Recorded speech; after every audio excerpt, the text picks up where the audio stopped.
Ladies and gentlemen, the President of the United States and Mrs. Bush.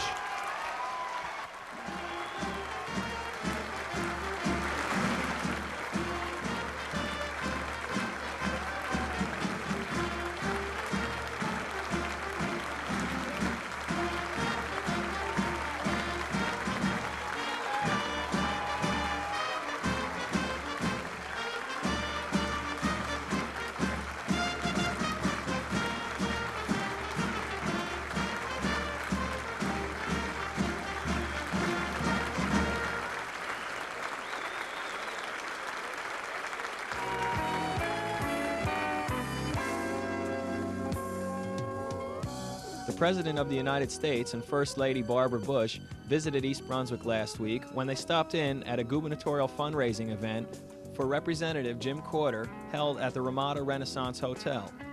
Hi and welcome to This Week in East Brunswick. Tonight we'll cover the President's visit and Monday night's Township Council meeting.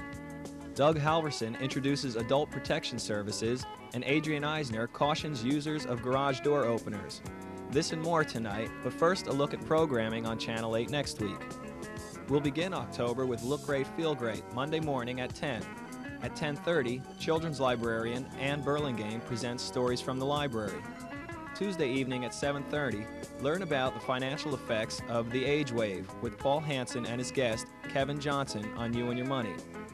At 8, John Runyon, Executive Director of the East Brunswick Regional Chamber of Commerce, presents Business Bylines.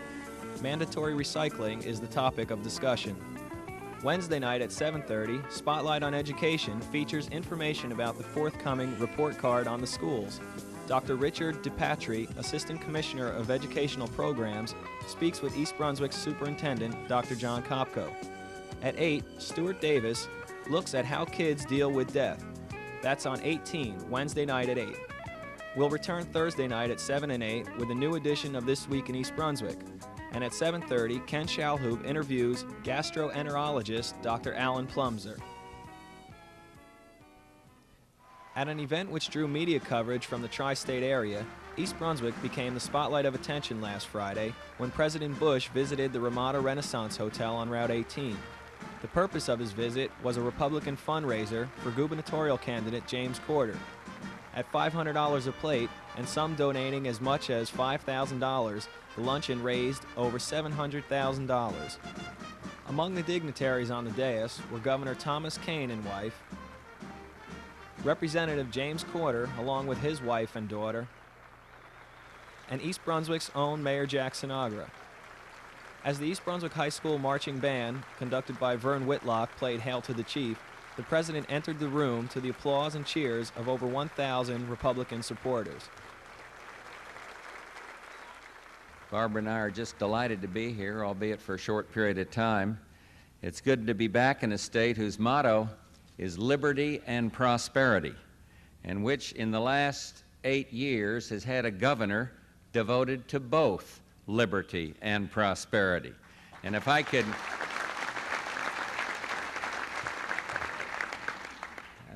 borrow a phrase, under Tom Kane, liberty and prosperity have been perfect together.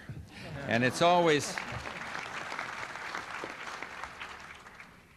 pleasure to return to this state that was very kind to me in 1988, to salute our Republican ticket across the board, its candidate, its ideas, its visions, and especially those of you whom I recognize out here who toil so long and hard at the grassroots level, the county chairman, the precinct workers, and everybody else. This state is organized, and that is going to be very good for Jim come November. You know,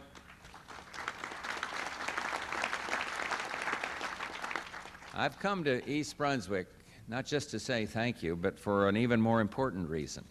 And this reason goes beyond party to the essence of this campaign. New Jersey's elections are among the most crucial in America. This election will decide whether New Jersey builds on what you began 8 years ago, or whether it risks everything by returning to the past, and whether New Jersey has the inspired leadership it needs to win the war on drugs and crime, or whether it reverts to failed social policies that blame everyone but the criminal.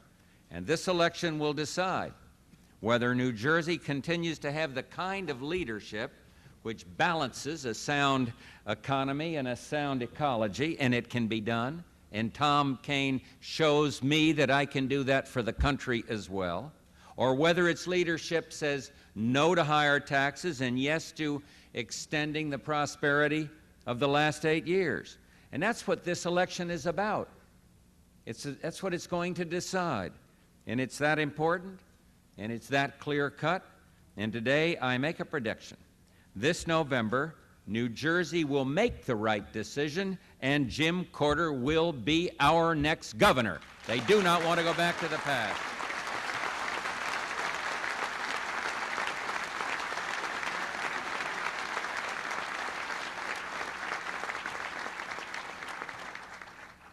Well, that means a vote for Republicans running for the General Assembly. We have many of them here today.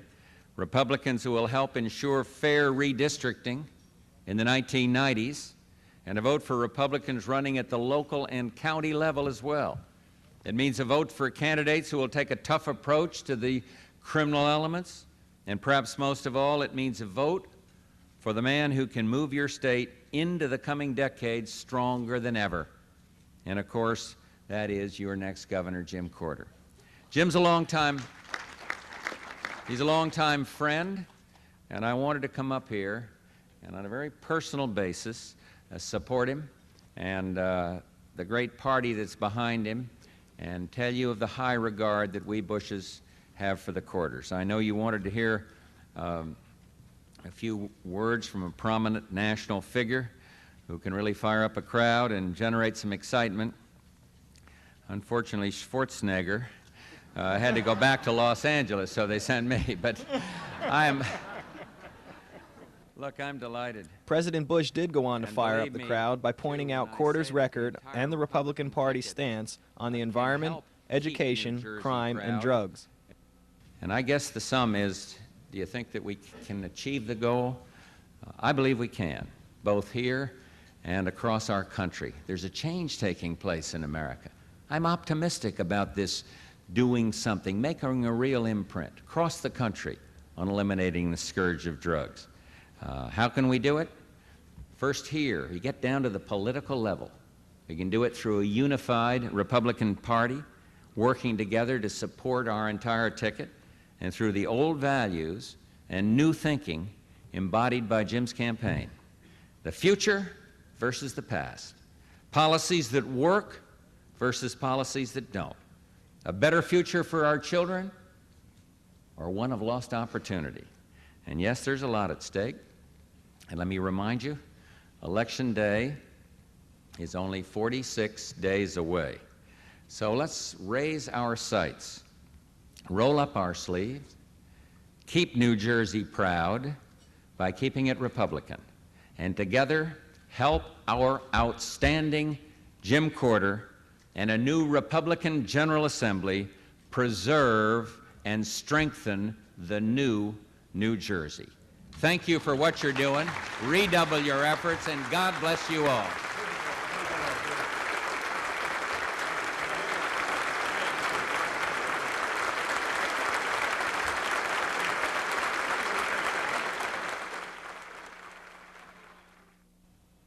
A state assembly candidates forum was held at the Labor Relations Building in New Brunswick this week. Those running for assembly were asked to respond to a series of questions regarding the disabled citizens of the state. When inquired on the Human Services bond issue, which will provide $110 million for community living arrangements and repairs to developmental centers, Assemblyman George Spadora had this to say. The issue of the community residential living, we live in a state, and our state government really is a strong government, strong governor system. That is, when you talk about the budget, the governor sets the goals, directs the state, and guides the legislature, and has a tremendous say in what the ultimate document looks like. And if there was one issue that really you've got to get, I guess, partisan about, it is this issue where it really comes down to funding. It's dollars and cents. Everyone agrees you should do it, just a question of where the dollars are going to go. And in the race for governor in the state this year, the Republican candidate has voted over and over in the House of Representatives to cut programs such as the one that we're talking about right here. And the Democratic candidate has voted in favor of those programs. And that is a matter of record. And so, really the issue on this point is you've got to elect a governor that's going to be committed to spend the money on the programs that you believe are important to you.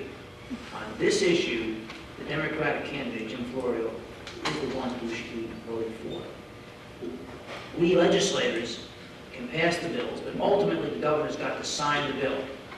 I had at least one piece of legislation which was designed to provide a benefit to widows who were being denied Social Security benefits because of income problems, vetoed by the governor for budgetary considerations. So even if the Senate and the House agree in this state to increase funding in this area, the governor still has to sign the bill. And I'm convinced that Governor Florio will do it, and I'm concerned that Governor Porter would veto it. During the public portion, one participant voiced concern over the transportation issue of the disabled population. I would like to address this question to Assemblyman Pelley. You and your colleagues have spoke about the underutilization of the disabled population in the employment sector, and you've also spoken about tax incentives for private employers to hire the disabled. I don't think the issue is whether the disabled population wants to work or whether the public or private sector even has the opportunities for the disabled. The most important issue is transportation. Would you be in favor, and any of your colleagues be in favor, of introducing legislation to give additional funding to area-wide transportations in the 21 counties of New Jersey? That's an excellent question, Kevin.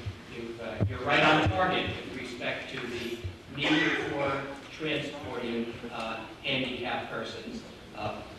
As you point out, number one, the people are universally willing to work, looking to work, and as was mentioned in the question that was put before us, they're waiting to work. There is no substantial labor shortage for the most part. The big issue is transportation. And to respond very directly to your question, yes, I would certainly not only be willing, but very enthusiastic about the additional legislation for the additional dollars to fund that transportation. You know, it's a good investment. Not only it's a good investment for all concerned, it's a good investment for everyone to look toward providing all of the benefits that we've described here this evening, because when we think of the consequences of not doing, we have a situation that's before us here this evening. Just the beginning of our not doing, just the beginning of our neglect and readjustment of our priorities has caused the problems that are before us this evening. And very directly, yes, and I'm glad you asked that question. Also in attendance were representatives from the 14th, 17th, and 19th District. This legislative forum was organized by the Association for Retarded Citizens of Raritan Valley, the Middlesex County Office on the Handicapped, and the Cerebral Palsy Association of Middlesex County. As anticipated, the Township Council approved a resolution Monday evening seeking federal intervention by the Environmental Protection Agency at the controversial Edgeboro landfill. In this resolution, the Council is urging the EPA to investigate and monitor the air and water quality in and around the landfill, as well as to assist in a variety of other ways. The Council wants the EPA to provide for the enforcement of the day-to-day management requirements at the landfill, which include preventing the dumping of hazardous waste, ensuring that landfills are covered at night, reducing fly and rat populations, and maintaining accurate records. The Council is also seeking information as to the nature of the waste previously disposed of in the landfill, and a determination as to possible pollution of floodlands, wetlands, and aquifer recharge areas in the vicinity as well. When queried as to possible EPA inspection date, Council President Joseph Hudak responded with September or October of 1990, but stressed that he'd like to have it moved up. HUDAC is especially concerned about industrial firms dumping at the landfill and has distributed government and related documents to council members in preparation for further discussion scheduled to continue next week. In other areas, council members voiced anger and sorrow over the recent desecration of the East Brunswick Jewish Center on Riders Lane, where vandals drew swastikas and wrote obscenities on the wall of the temple early Sunday morning. Residents and council members called for a resolution condemning such incidents. It's a terrible thing to desecrate any house of worship, and certainly we hope that the people that did this desecration will be brought to justice. And we have 22 houses of worship, and East Brunswick opens up their arm to these places of worship, and we certainly will not tolerate or stand for anything of that type. The council also plans to discuss this subject at next week's agenda session.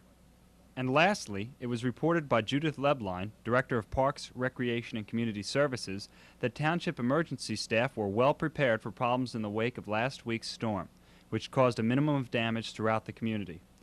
A new emergency management plan was in effect, and though fortunately it was not necessary, employees were ready in an hour's notice to evacuate those sections of town considered to be in possible danger. The Township Council commended the department for their preparedness in this situation. Welcome. I'm Doug Halverson, Director of Consultation and Education at the Middlesex County Mental Health Clinic. With me today is Clair Kazi, Chairperson of the County Adult Protection Coalition. Claire, what is the Adult Protection Coalition, and what kinds of projects have you done? What have you been doing in the last year? Okay, the Adult Protection Committee is comprised of people who are involved with protective services, as well as individuals who are interested in protective services for the adult population of the county. In the past year, we have recently had a resource rally where we had people from all of the agencies in the county coming together to table their brochures, to have trade information, and it was open to the public as well as people in the field. We also have speakers available through our Lunch and Learn program, people that can, in the community, who can go out and talk to employees in corporations, lunch programs about their services. And we have a long list of services that are available and people that can go out and do that kind of thing. What are protection services? What does that refer to? Well, it's services for the adult, the vulnerable adult from 18 to, wherever, 65 and up. A lot of those services are aimed at the vulnerable adult, which would be elderly people, the disabled, as well as people that are abused, battered women, for one. Also for any adult population, so it comprises all of the social services that are available, private and public. So vulnerable adults are essentially anyone over 18 who has been battered or who is handicapped or who is in some way disabled? No, not necessarily. It's someone who's at risk. At risk. As well as also having been abused. Someone who's at risk because of they're either physically unable to provide for themselves, or financially, or in any other way. So it's not just people that are disabled in any way. Claire, thank you for being here. Thank you. With me today has been Claire Kazi, Chairperson of the County Adult Protection Committee. For further information from Claire about the committee, you may call at 937-9525. 937-9525. Hello, and welcome to Consumer Aware. I'm Adrienne Eisner, Director of the East Brunswick Consumer Affairs Office. Citing the deaths of 36 children trapped under automatic garage doors since 1982, government safety experts are warning parents to take steps to prevent children from operating the garage doors. According to the United States Consumer Product Safety Commission, the children who died were between the ages of 2 and 14, and some of them were believed to have been playing the garage door game when the accident occurred. In the game, children activate the control for the raised garage door, then dart under it as it closes. The children were pinned under the doors. The Consumer Product Safety Commission urges parents to keep remote control door opening devices secured in the car's glove compartment at all times. Wall-mounted push-button controls should be relocated so they are inaccessible to children. Prohibiting youngsters from playing in the garage is also recommended. Homeowners, particularly parents and grandparents, should replace any garage door opener that does not have an automatic reverse function. You should install an opener equipped with this reverse feature. Homeowners having garage door openers should test the automatic reverse feature every 30 days according to instructions in the owner's manual. A 2-inch wooden block can be placed on the floor in the path of the descending door. If the door doesn't reverse on striking the block, the opener should be repaired or replaced. The Consumer Product Safety Commission states that garage door fatalities involving children have been reported in 21 states over the last 7 years. If you have any further questions or need assistance on any consumer-related problems, please call us at the East Brunswick Consumer Affairs Office. We are located in the municipal building, and the telephone number is 390-6954. Thank you for joining me on Consumer Aware. See you again next time. This is Paul Hansen from You and Your Money with this week's Money Tip. A variety of tax law changes affecting retirement plans in recent years have combined to put the spotlight on what had been a relatively obscure investment vehicle, the Charitable Remainder Trust. Taxpayers foreclosed from making tax-deductible contributions to their IRAs may find that a deduction is available with the Charitable Remainder Trust. And owners of small businesses, frustrated by the mass of new restrictions, are increasingly using the charitable trust as a substitute for corporate pension plans. This is Paul Hansen from You and Your Money with this week's Money Tip. East Brunswick has been hit hard in the last year with the deaths of several teenagers. Next month, on 18, Stuart Davis investigates the impact of these deaths on local youngsters. He speaks with psychologist Doug Halverson and with 3 high school students. Diana, you are 15 years old, and how many people in your age range do you know that have died? I know of 7 people that have passed away. How does that affect, does that have an impact on you? Yes, it has a very big impact on me.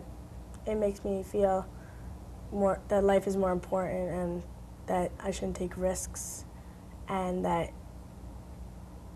life may not be as long as I assume because right. I have all the people that have died. Do you think that this has changed attitudes among high school students in general? Yes, I do. I think that it's made them more cautious and just they think about it more often, that they know that it's possible that anything can happen because just of all the tragedies. Did anything Doug say have a particular, did you relate to anything he said particularly strongly? Any of the issues? Risk-taking behavior, for example. Do you think kids may be prone to that? Yeah, when he was talking about alcohol and drug use, he was referring to risk-taking and people being at parties and everything. And I mean, I'm not one to say if one could drink or do drugs, but they should think about what they're doing before they do it. Right. And that may lead us over to Dan and Adam, who are involved in Students Against Driving Drunk. According to Doug and other, psychologists and people in that world, they say that this type of these type of tragedies may add to the frequency of drinking and driving. Do you think that there may be some correlation between the two? Well, of course, because of what he said, that kids will go out and they'll do it, they'll drink, just to spite the death. But so we try to step up our our activities a little bit at a time like that, just to make sure that the students know that it's still not acceptable and it's still dangerous. Tell me some of the things about your group. This is our first time really meeting.